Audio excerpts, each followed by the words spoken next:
No princípio era a palavra, e a palavra estava com Deus, e a palavra era Deus. No princípio estava ela com Deus. Este princípio de que fala o prólogo do Evangelho de João é a eternidade, não é o tempo e o espaço, que são criaturas do eterno. Esse princípio é a realidade divina intocável pela criatura. Este princípio é a vida de Deus. No princípio era a palavra. A palavra é a segunda pessoa da Santíssima Trindade. Às vezes nós falamos, quando se fala de palavra, a gente pensa nesse livro, mas isso não é palavra, isso é papel. A palavra, com P maiúsculo, é o que este livro informa. É uma pessoa divina, o Pai, a palavra e o Espírito Santo. A palavra é o Filho eterno de Deus. O Pai é aquele que fala, o Filho é a palavra que comunica ao Pai, e o Espírito é o hálito que leva a palavra até o interlocutor. A palavra, diz o versículo 14 desse prólogo do Evangelho de João, se fez carne, ou seja, a segunda pessoa da Trindade desceu das alturas da eternidade e se fez um de nós, se fez carne. Por isso nós falamos que nós celebramos hoje o mistério da encarnação. Ele se fez carne, se fez um de nós. E por que hoje nós devemos nos alegrar? Porque nós somos privilegiados como cristãos. A nossa religião cristã é singular, porque é a religião que tem um Deus mais próximo, não existe outra. Um Deus que se fez um de nós, para viver também na sua vida as mesmas experiências que nós vivemos. Um Deus que quis sofrer, um Deus que sentiu medo, um Deus que sentiu preocupação, um Deus que sentiu decepções ao longo da sua vida. Todos os sentimentos que nós trazemos na nossa humanidade, Ele assumiu. A única diferença é que Ele não pecou, mas tudo Ele viveu como nós. Não existe outra religião de um Deus tão próximo como a nossa. A palavra, o Filho eterno, se tornou carne e habitou entre nós. E hoje nós contemplamos o mistério da manjedoura, o mistério do presépio. Ontem eu refletia na homilia um pouquinho do sentimento do presépio. Quem aqui esteve, nós olhamos esta cena e nós percebemos que é uma mistura de sentimentos. Retrata a vida humana, um sentimento de pesar, de pobreza, de decepção, porque eles esperavam encontrar lugar na hospedaria, mas não encontraram. Mas ao mesmo tempo que habitava um sentimento, de desolação, o sentimento de alegria também fazia parte daquele momento. É a vida humana, uma mistura de sentimentos e de realidades. Nós também vivemos isso, ora cheios de alegria e de consolações, ora cheios de provações e de sofrimentos. É a vida humana. Desde a sua encarnação, do seu primeiro respirar, Ele provou esta mistura de sentimentos, para ser sensível ao que nós também experimentamos. Nós não temos o direito de dizer que Deus está ausente ou indiferente ao que nós passamos. Talvez as outras religiões tenham esse direito, mas nós cristãos não, porque se o fazemos, estamos sendo injustos, porque Ele experimentou desde o seu primeiro respirar humano as aflições da nossa vida, da nossa história. O Verbo se fez carne, habitou entre nós, e nós devemos nos alegrar, porque Ele não precisava fazer isso, No princípio era Deus, era a palavra, e a palavra estava com Deus, e a palavra era Deus. Deus vivia na eternidade de maneira plena, E o amor que circulava entre as três pessoas da Trindade era tão grande, que Deus vê a necessidade de partilhar esse amor com alguma coisa que está fora dele, ou seja, conosco, criaturas, não somos Deus. Ele partilha esse amor. Celebrar o mistério do Natal, minha gente, é termos a certeza de que nós não podemos guardar e reter para nós mesmos os bons sentimentos, a alegria, o amor, a esperança que Deus infunde em nossos corações, mas devemos ser como Deus, pessoas da partilha, da abundância, do compartilhar, do viver junto, do conviver, do brindar. Esse é o mistério do Natal, né? Nós hoje contemplamos 3 manjedouras, 3 presépios. O primeiro deles, aquele presépio que se deu há mais de 2000 anos atrás, lá em Belém de Judá, como acabei de dizer e disse na homilia ontem, um presépio de sofrimento, um presépio de improviso, mas um presépio de alegria. Mas nós contemplamos na liturgia também de hoje mais um presépio, que é o presépio dos nossos corações. Nosso coração é uma manjedoura que deve desejar abrigar o Senhor. Deus, como nos diz o texto tão bonito hoje, que nós ouvimos,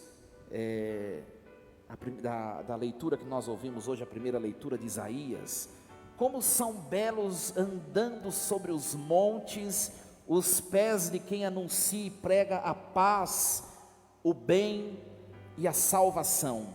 Esses pés, eles caminham sempre ao nosso encontro, em direção à manjedoura da nossa alma. O Evangelho de João vai dizer assim: ele veio para os que eram seus, mas os seus não o acolheram. Ele vem sempre em direção a todo ser humano, não faz acepção de pessoas, de raça, de cor, de orientação sexual, de gênero e tantas outras coisas. Ele vem ao nosso encontro, mas às vezes o homem fecha-se e não deixa ele repousar na manjedoura da alma. Nós que estamos nessa igreja, os que nos acompanham pelas redes sociais, que neste dia as portas que dão acesso à manjedoura do nosso coração estejam escancaradas para que ele repouse em nós. De que jeito ele repousa em nossa manjedoura, Padre?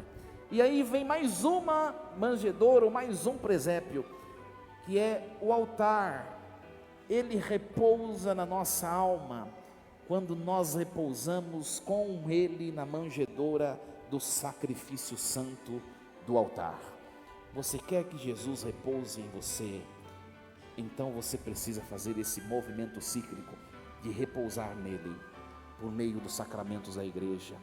Hoje, quando você for comungar no precioso santíssimo corpo, o santíssimo sangue de Cristo presente na hóstia consagrada, pense na sua intimidade, no seu coração, no seu pensamento: Senhor, repouse na manjedoura do meu coração, e por meio de mim, entre na manjedoura de minha casa, do meu lar, do meu trabalho, em tudo aquilo que eu faço.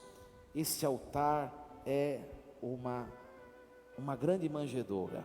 Jesus, logo mais, pela a obra do Espírito Santo, repousará de maneira tão pobre, de maneira tão pequena, presente num pão frágil, aparentemente insignificante. Olha quanto Deus é humilde, minha gente. Quanto Deus é humilde. Ele se comprime, né? O texto paulino vai dizer, vai chamar esse movimento de diminuição que Deus se submete, de kenosis, diminuição, esvaziamento. O eterno não cabe em nós, é muito grande para nós, mas ele, que é capaz de tudo, ele se diminui por conta própria. Fez isso há mais de 2000 anos, se tornando um pequeno menino, uma criança frágil. Olha quanta humildade no coração de Deus. Mas Deus não parou por aí. Se diminuiu mais ainda quando derramou o seu sangue para a nossa santificação de todo o gênero humano. E não parou por aí, continua se diminuindo em todo culto eucarístico, quando sai do trono dos céus e se faz presente num pequeno pedaço de pão. É muita humildade. Aquele que é grandioso, é muita humildade. Mas nós não podemos perder a oportunidade de repousar com Ele nessa manjedoura, para que Ele se deite também em nossas almas e por meio de nós, nas nossas vidas, nas nossas famílias. Leve Jesus à manjedoura do seu coração em todos os lugares onde fores. Nos momentos difíceis da vida, lembre-se que você não está sozinho. Você leva nesta manjedoura do seu coração o Eterno. É Ele que te dá força. É Ele que te faz chegar até o termo da sua caminhada. Lembre-se sempre disso. Quando vier o sofrimento, vier a tribulação, as intempéries da vida, traga essa palavra na mente. Eu tenho na minha alma o Eterno. Ele vai me capacitar para chegar até o fim da minha missão. Alegria, meus queridos.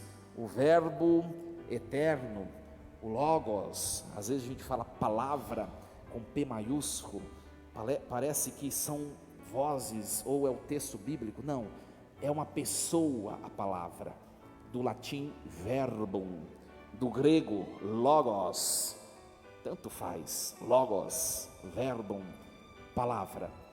É Jesus, menino, que quer morar em nosso coração. Hoje nasceu para nós um Salvador, que é Cristo Senhor. Que o nosso coração exulte de alegria por esse mistério e levemos Deus, abracemos a Deus. Eu quero terminar a homilia de hoje explicando um sinal muito nobre da liturgia eucarística e que às vezes passa despercebido aos nossos olhos. O sacerdote, quando no rito da apresentação das oferendas, ele entrega o vinho no cálice. O vinho se derrama de maneira abundante no cálice. O vinho representa a divindade, a abundância desse Deus que se deixa derramar para a nossa saciedade. Ao mesmo tempo, ou após isso, o sacerdote derrama junto ao vinho uma gotinha de água, que representa a mim e a você, a nossa fragilidade, as nossas dores, os nossos sofrimentos, as nossas vivências. Quando estamos em qualquer missa que seja, até aquela semanal que dura meia horinha, nós nos deitamos e nos misturamos com Deus, tal como a gota de água se mistura com o vinho. Eu tenho certeza que se eu fizer essa mistura, a gota no vinho, e der para você desfazer o que eu fiz, você não vai conseguir desfazer. Os ladrões podem roubar qualquer coisa de nós, menos a paz que vem de Deus. Ninguém consegue desfazer isso. Portanto, deixe-se mergulhar no vinho da divindade. Quando o padre coloca água no vinho, vocês devem perceber que eu faço uma oração. Com toda certeza alguns ficam curiosos, o que será que o padre fala? O padre reza assim: pelo mistério desta água e deste vinho, possamos nós, Senhor, participar da divindade do vosso Filho, que se dignou assumir a nossa humanidade. Olha que bela a nossa liturgia, a nossa igreja. O verbo sai da eternidade, entra no tempo, no espaço, se torna um de nós, nos abraça inseparavelmente e nos leva para onde ele veio, que é o céu. Alegria, motivo de alegria hoje nós celebramos. Que nós nos alegremos e que, se você estiver cabisbaixo, entristecido, preocupado com algo, o mistério da encarnação possa elevar seus ânimos, a sua fé, a sua esperança. Força e coragem, assim seja. Amém. Num instante de silêncio, contemplemos esse mistério de amor tão excelso, manifestado por Deus nosso Senhor.